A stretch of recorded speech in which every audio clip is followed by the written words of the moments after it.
Okay, it's Jacob Cates. This is my multimodal major project number 3 for UWRT. I am going to explain first why Confederate imagery, like the flag, everywhere, is a symbol of racism and hate, and then I will explain to you, in fact, why it isn't. Okay, let's start. I'm just gonna pretend like just go first person as the liberal media, or let's just say like Al Sharpton of the NAACP, or Jesse Jackson, or some other botard that doesn't know what they're talking about, like Vice on YouTube, or the Young Turks, or whatever. People like that who just don't know who they're talking about, what they're talking about. Okay, let's start. I would say the Confederate flag. Bam. That is a 5 foot by 8 foot, by the way, and that literally takes up a big chunk of my wall, if not most of it. I actually do have one that's bigger. I have a 15 foot by 10 foot that's folded up in my closet, but I don't think you want to see that. It's huge. Anyway, the Confederate flag is a racist, hateful symbol because obviously it was used by the Confederacy during the Civil War, who obviously was fighting for slavery because they hated blacks. Obviously.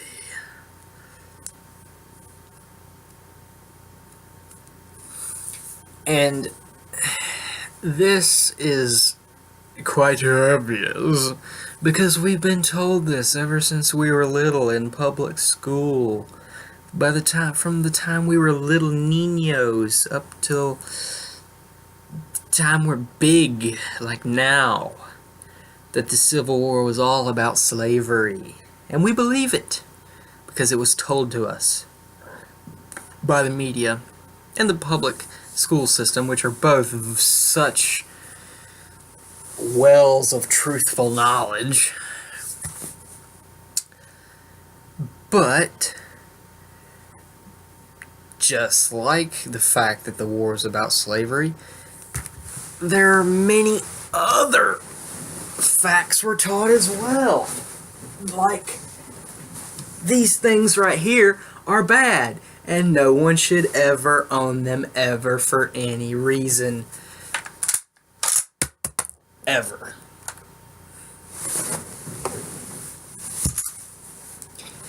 Now,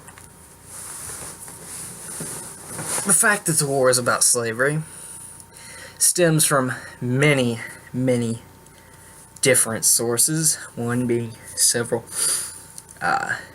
history books that I'm not able to quote at the moment.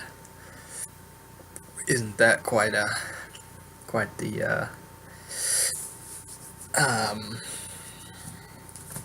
word I'm looking for? Coincidence, yeah. Yeah, that's it, coincidence.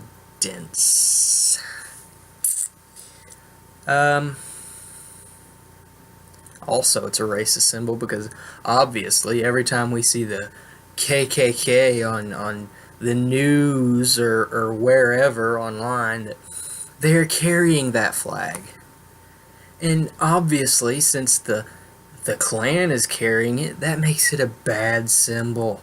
And that means that it's a symbol of we hate black people and Mexicans and whoever else isn't white.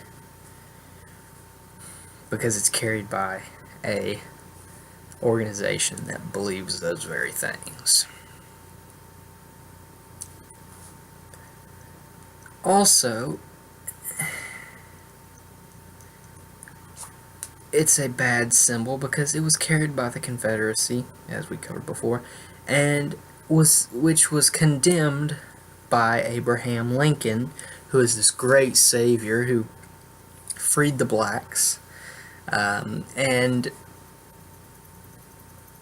is a great man overall. Was a great man, he's dead now, but was a fantastic guy who, freed the slaves. Yeah, freed the frickin' slaves. Makes him a good guy, doesn't it? Yeah, good guy. No. No. No. Really not. But, whatever. I mean, that's what we're told by the history books, right? And by the teachers and the media, that he was this great guy. So we believe it.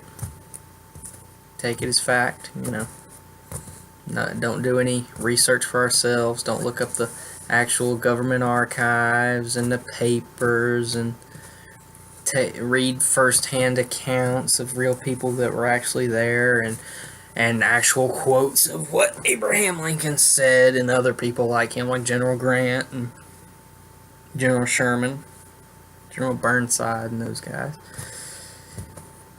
We just take it on hearsay, and whoever says they know the truth that the flag is racist, war's about slavery, Southerners hated blacks, and still do.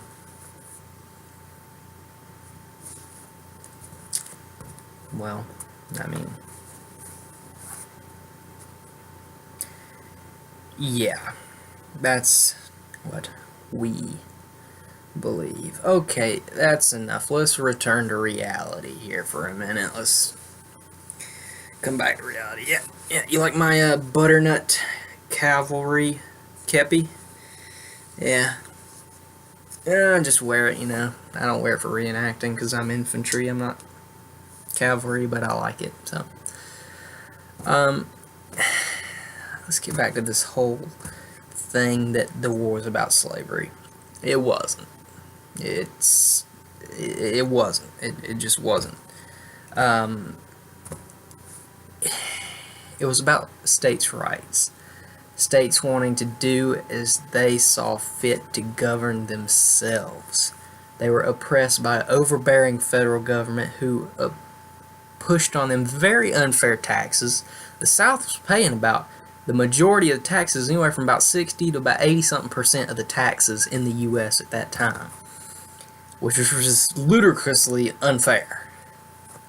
That and much unrepresentation in the House of Representatives on the South's part, and not being treated fairly. So they decided among themselves the best thing to do was to leave the Union, which many of us know where we're not wanted, so we would leave.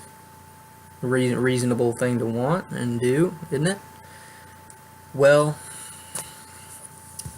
another thing about Abraham Lincoln being this great savior he is not. Man, he didn't believe it. Even when he started his political career back in Illinois, where he was from, just being local government and smaller things like that, he never believed in equality amongst blacks and whites. He thought they should have the same opportunities, but good luck ever being equal to a white man. He didn't even,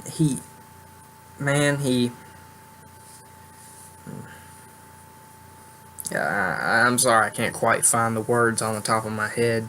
They're all there, just a matter of getting them out. But the Emancipation Proclamation it didn't even free one slave. One, Abraham Lincoln had no authority in the southern states, which seceded. Another thing, he didn't even do it to free the slaves. He did it in an attempt to maybe rile up the slaves and cause them to do a revolt, which would cause many of the southern soldiers to leave the front lines to go back home and defend their families. Which didn't happen. Another thing was, it was a war measure. Europe All the European nations, main one being Britain though, abolished slavery already and would not abide helping another nation who did still believe in slavery. The South still had slavery. It was still legal there in the Confederacy, but it would have died of natural causes. The Confederacy never imported any slaves after their secession and didn't plan on doing so ever. So after the slave population died out that was there, they would have not imported any more. They would have never had any more slaves. The idea was to slowly wean their economy off of slavery. You can't just cut off slavery all at once and expect the economy to do okay, because it was just such a big part of the economy. You can't just cut it off and it be okay. Many big Southerners, big Confederate leaders, already got rid of their slaves. General Lee inherited some from his father-in-law and set them free because he didn't believe in slavery. He didn't believe in secession, but his home was Virginia and he couldn't fight against his home, so he sided with the Confederacy. Just like General Jackson never had any slaves. Many of the Confederate generals didn't. But I'll tell you who did have slaves all the way up until the Emancipation Proclamation was General Grant and a lot of Northern generals. They're not these great anti-racist saviors, I'll say again, like history portrays them to be. History is written by the victors. It really is. And their version of history is what you get in history books for the most part, not the true version. Not from both perspectives of South and North. You get only one side of the story. And that's the Northern side. But I could ramble on all day about why the war was not about slavery and give you a bunch of facts and things, but at the end of the day, that doesn't matter. What does matter is how media is a big part of this.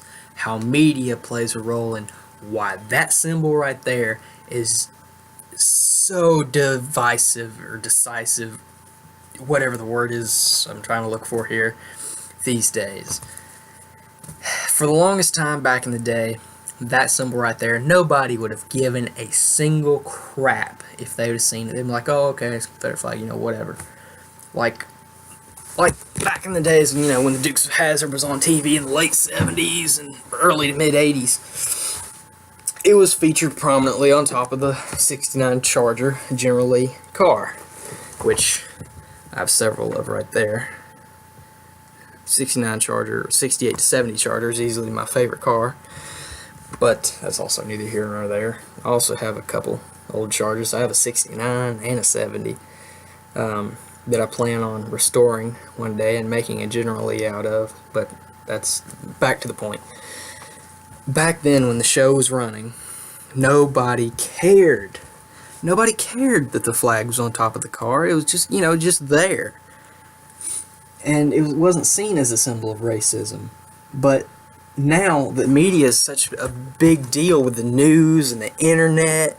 They didn't have internet back then, but with the big hubbubaloo the media has made this out to be, it's made people think that it is what it really isn't. And it's made people think that it's about racism, which it isn't. But again, times change, so do ideas.